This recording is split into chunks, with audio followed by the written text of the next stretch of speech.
Olá, amigos e amigas da TV Cidade. Estou eu aqui de volta, né, apresentando o programa mais uma vez, trazendo para vocês um pouco de informação, um pouco da minha experiência, um pouco de conhecimento que eu trago ao longo desses 60 anos que eu carrego e fazendo algumas reflexões hoje sobre o ser criança e o papel do professor na vida da criança e do professor pai e mãe, aqueles primeiros professores na nossa vida infantil, que é aquele acolhimento de pai e mãe que a gente recebe e aquele ensinar para a vida, aquele nos ensinar a caminhar com as nossas pernas, né?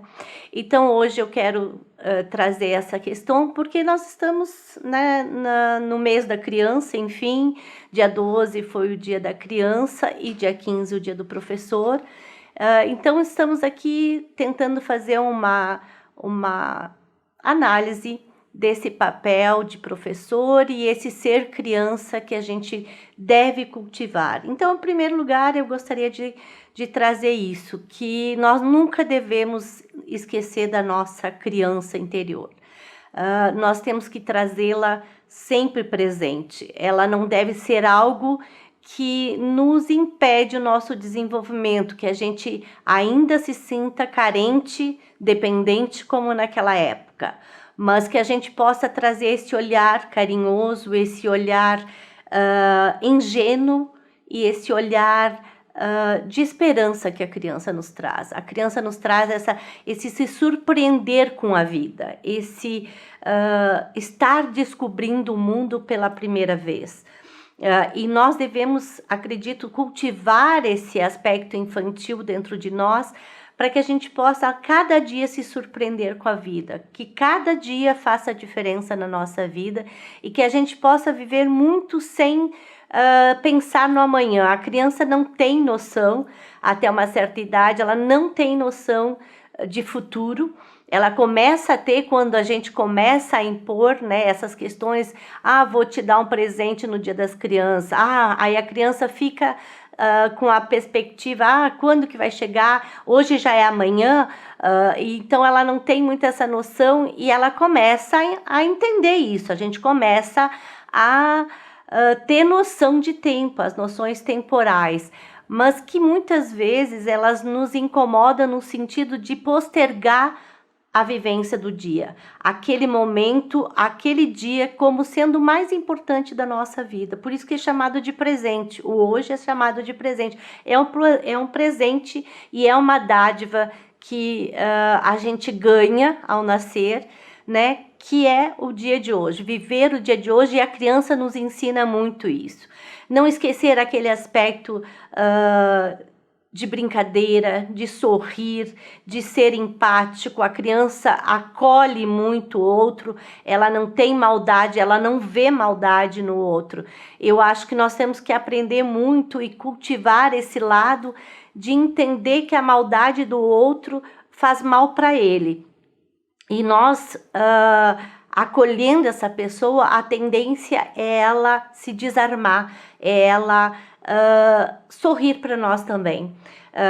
Quantas vezes a gente está de cara amarrada, a gente está preocupado com um monte de conta para pagar, um projeto em andamento que não avança, um trabalho que não nos satisfaz, mas um sorriso de uma criança nos desarma, uma brincadeira, um faz de conta, como girar e se tornar uma médica. A minha neta, em um momento, foi gravado um vídeo em que ela era uma médica. E a mãe dela disse, como que tu vai te tornar uma médica? E ela gira e disse, agora eu sou médica. Então, o mundo da fantasia infantil é muito interessante. Essas possibilidades de vir a ser, de ver com bons olhos esse dia e tornar possível os sonhos. Eu acho que nós temos que cultivar essa criança amável, essa criança inclusiva, que aceita a todos, mas a gente não deve então, por outro lado, cultivar aquela criança traumatizada por uma perda. Às vezes traumatizada desde a hora da concepção, que esses pais não queriam que ela nascesse, que esses pais não planejaram. Toda criança causa um processo de adaptação desse casal à sua presença. Eles vão ter que aprender a lidar com uma criança que exige atenção 100% quando nasce, né? Então ela sofre toda uma questão de traumas, muitas vezes, porque os pais não estão sabendo lidar com essa situação. Os pais não conseguem lidar com as exigências e as mudanças que essa criança está impondo na vida deles. Então, muitas vezes causam traumas, causam situações que vão entravar o desenvolvimento desse ser humano. Nós vamos revivenciar esse trauma ao longo do nosso desenvolvimento, sempre com possibilidades de elaborar esse conflito. E todas essas vezes que nós tivermos um conflito em nosso desenvolvimento, nós temos que recorrer à nossa criança interior para ver o que está representando para a gente esse processo, o que ele está querendo ensinar, o que nós precisamos evoluir para entender e elaborar essa situação e sair melhor disso, sairmos mais resilientes, mais capazes de superar as coisas, as adversidades que a vida vai nos impondo. Então, a questão de ser criança, nós também temos que observar esses traumas, que é o que leva muitas vezes, a maior parte das vezes, né? Ou sempre, eu diria até, arriscaria dizer, leva as pessoas ao consultório psicológico. São traumas estabelecidos na infância até os 6 anos, segundo Freud, e que a gente vai repeti-los ao longo do nosso desenvolvimento, nós vamos reeditá-lo para que a gente possa elaborá-los. Elaborar é entender, é aceitar esse processo como algo bom, como algo que nos impulsionou para a gente melhorar, que a gente pôde olhar isso com carinho, com afeto para nossos pais, principalmente, né? Que são os nossos primeiros professores, como eu falei antes, e que a gente possa entendê-los e justificar, de alguma forma, determinadas situações. Na adoção, por exemplo, se tem normalmente a criança que é deixada para adoção, ela carrega o trauma do abandono. Mas se você trabalha isso dentro de você mesmo, você vai entender que foi o melhor que aqueles pais conseguiram fazer naquele momento. Eles não queriam colocar para adoção eu acredito que nenhum ser humano quer abandonar seus filhos conscientemente, só se estiver em conflito, estiver adoecido, se estiver em um processo patológico no seu desenvolvimento. Então, entender que esses pais tiveram que abrir mão da convivência com essa criança, de cuidar dessa criança, que sofreram com isso também, ajuda muito no processo de aceitação dos próprios pais adotivos, inclusive. A entender o trauma como algo que faz parte do processo de desenvolvimento do indivíduo, do ser humano, como o trauma do nascimento, por exemplo. Eu digo sempre que os traumas, eles realmente se estabelecem quando nós temos um olhar pessimista, negativo, em relação àquilo que está acontecendo. Por exemplo, o nascimento, essa criança não poderia mais viver dentro do útero. Ela cresceria, tanto que ela mataria essa mãe, enfim, ou né, ela morreria dentro da mãe. Então, o nascimento é uma situação saudável para o bebê, é um processo de crescimento e de evolução.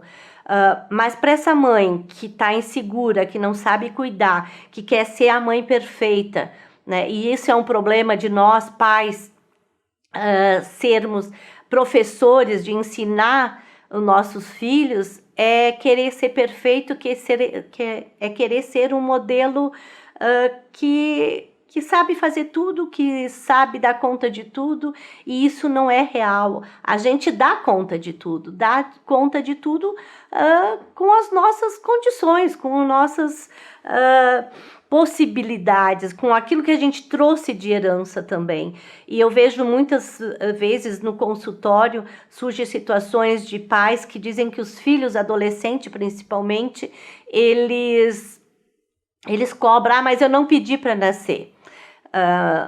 E a mãe está se queixando de alguma situação que esse filho está enfrentando, ou que está se opondo a alguma decisão que a mãe toma, que quer o bem do adolescente, e ele não aceita e se rebela dizendo que não pediu para nascer. Mas a mãe também não pediu para nascer. A mãe também é consequência de uma história de vida dos pais dela, e que se uniu a um parceiro e que teve esse filho que também, de alguma forma, veio meio condicionado essa situação de escolha de parceiro. A gente não se dá muito conta, mas nós temos um certo condicionamento quando a gente escolhe esse parceiro. Normalmente é muito parecido com o nosso pai, ou muito parecido, ou totalmente diferente do nosso pai, o oposto do nosso pai, no caso das meninas, né? A mãe escolhe os seus parceiros conforme modelos de homem que ela teve, principalmente na primeira infância. Então ela vai escolher esse modelo conforme as experiências que ela teve com esse pai. Por isso que muitas vezes a gente repete situações, reedita conflitos. Por quê? Porque nós tivemos uma experiência com um pai com um problema, tipo o alcoolismo, o nosso marido é alcoólatra. E a gente acaba repetindo essa história. A mãe casou grávida, a filha casa grávida. Também são situações que nós vamos reeditando. Se nós não nos trabalharmos emocionalmente, a tendência é a gente repetir esses conflitos até que a gente encontre um momento, encontre uma saída, uma terapia, um processo terapêutico que possa nos ajudar a superar e tratar essa criança, tratar com afeto e superar esses momentos de abandono que essa criança possa ter sentido, esses momentos de não consideração, de desconsideração, desses momentos de descontrole que os pais possam estar passando em algum momento da sua vida, e poder estar descarregando em seus filhos ou projetando em seus filhos. Vamos usar esse termo que eu acredito que ele é mais técnico, e ele vai nos ajudar a entender que a gente não faz isso deliberadamente, a gente não faz isso livremente, a gente é condicionado, esses pais estão condicionados por experiências anteriores. E quando a gente consegue resolver essas questões, a gente consegue se libertar e ter um novo olhar sobre a educação, um novo olhar sobre o encaminhar essa criança para a vida.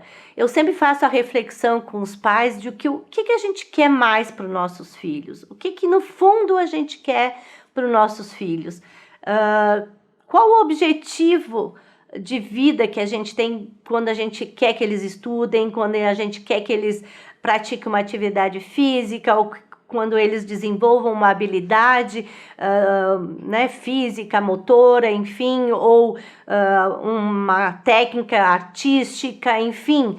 O que a gente pretende no fundo? Quando a gente até dá o palpite nos namorados, nos parceiros que nossos filhos possam conhecer, a gente quer que eles sejam felizes. Eu acho que essa é a grande sacada. É entender que a gente quer que nossos filhos sejam felizes. E que muitas vezes a felicidade, ela não está num caminho apenas, mas em caminhos que se toma, em decisões que se tomam, né, que a gente pode estar buscando esse estar feliz, esse estar aproveitando a vida como um presente, como eu falei antes, né? Como vivendo o hoje, vivendo o presente. Então, nós, quando educarmos, quando a gente está nesse processo de educação de filhos, é um momento de muita insegurança, não se sabe o que faz, não se sabe como faz, e eu digo sempre para os pais que a questão está muito relacionada à segurança, muito mais a segurança do que você está fazendo, entendendo que aquilo você está fazendo para o bem dela, e que naquele momento é aquilo que você acha o melhor para ela, do que propriamente o que você vai fazer. Mas passar segurança, que essa criança se sinta segura e amada e aceita dentro das suas limitações. Isso é muito importante. O aceitar a condição da criança, aceitar esse processo de evolução, aceitar que ela não é um adulto, né? A gente falou no outro programa, ela é uma pessoa em desenvolvimento, mas ela não é um adulto em miniatura, ela tem que ter esse processo de crescimento, ela tem que ter essa aprendizagem que muitas vezes nós não temos paciência de estar junto, de ajudar a ela a aprender com os próprios erros, com as próprias experiências, sabendo de que ela não vai fazer tudo aquilo que a gente espera, né? Então, o ser professor de nossos filhos, eu acho que está muito ligado a isso, a entender o processo da criança, a ter essa aceitação incondicional do que ela está nos apresentando e estimular ela para se superar, estar sempre estimulando ela para que ela possa aprender mais, que ela possa tentar de novo, que ela possa fazer de outro jeito, estar junto muito mais para encontrar respostas juntos do que com uma fórmula de vida, de ser e de estar nesse mundo rígida e que é só aquela fórmula que a gente pode ser feliz. Eu acho que mais do que nunca a pandemia veio para a gente nos ensinar mais isso, né? De que a gente tem que se adaptar às mudanças, a gente tem que ser resiliente, a gente tem que estar pronto para o inesperado que a vida é. A vida é uma incógnita, a gente não sabe o que vai ser amanhã, a gente não sabe, mas quando a gente tem força, disposição e tem uma grande capacidade de se reorganizar dentro de uma crise, eu acho que é o caminho para a gente ter uma vida mais saudável, um caminho para a gente poder estar vivendo melhor, a gente poder estar se autoconhecendo, né, buscando esse processo. Acho que isso é muito importante.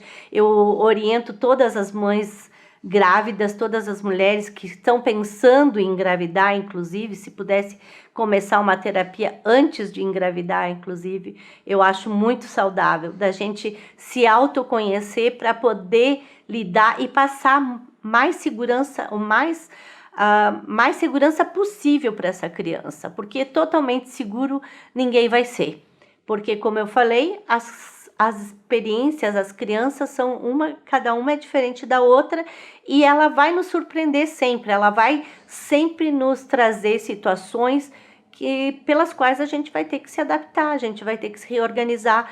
O pai tem que se reorganizar a partir da introdução desse novo serzinho nessa família, ele vai ter que entender que essa criança vai ter mais atenção desses pais.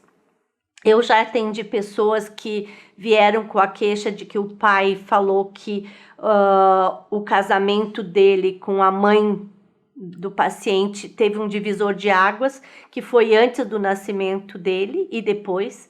Claro, ele teve mais irmãos, mas ele foi o primeiro, então ele é o marco de uma mudança. Ele é o primeiro a sofrer essa ruptura entre o casal, que era só o casal. E agora, a partir daí, então, tem esse novo ser. A mãe vai ter que se dedicar a ele, a esse bebê, que é totalmente dependente. E nós vamos ter que se reorganizar. E muitas vezes tem pessoas, maridos, homens, principalmente, que não suportam essa situação, que não conseguem abrir mão desse individualismo, dessa atenção que essa mãe não dá mais para ele e acabam adoecendo, se separando, traindo. Os maiores índices de traição dos homens está nesse período, dentro da gravidez e puerpério até 2 anos do bebê. É principalmente nesse momento que o homem se sente abandonado, porque ele estava acostumado com uma situação e ele acaba sendo preterido, traído por esse bebê. Na cabeça, no imaginário masculino, muitas vezes, quando a situação é mais patológica, esse homem se sente traído pela criança, usurpado, roubado por essa criança da atenção e do afeto que ele tinha da sua esposa antes do nascimento da criança. Então, existe todo um contexto que muitas vezes dificulta essa adaptação, né? Dificulta e muitas vezes acontece de separações nesse período. É muito comum isso. Nesse período, os maridos acabarem abandonando suas esposas, indo morar com outras, tendo outros relacionamentos, enfim. E isso se agrava. Eu convivi muito com pessoas com deficiência, né, com crianças com deficiência, e os índices são maiores ainda, de pais que abandonam suas esposas, nesse momento, quando nasce uma criança com deficiência. Aí eles não dão conta mesmo, porque essa criança vai ser mais dependente dessa mãe. Então, eles têm mais dificuldade e acabam realmente abandonando o barco, numa forma figurativa de falar. Então, assim, esse momento é crucial no desenvolvimento humano, que é a primeira infância. Então, essa atenção, esse olhar para com a criança diferenciado, que não foi o olhar que a gente teve. A minha geração não foi não teve esse olhar. Na verdade, era uma educação punitiva do erro e do medo. A gente criava os filhos com medo, ameaçava com a presença do pai, ameaçava, quando teu pai chegar tu vai ver, vou contar para ele. Ou ameaçava com o bicho papão, o homem do saco, enfim, se tentava controlar o comportamento infantil através do medo, colocando medo na criança. Ou tu não sobe aí que tu vai cair, colocando medo nas experiências, no experienciar, no conhecer esse mundo da criança. Em vez de nós estarmos disponíveis, ou pelo menos mais disponíveis, para poder ajudar essa criança a experienciar, estar lá junto para que ela possa tentar fazer aquilo que ela quer, experimentar aquela situação e de alguma forma criar uma habilidade, por que não dizer? Eu lembro que a minha mais moça, ela adorava pular do sofá, ela começou pulando do sofá, do assento.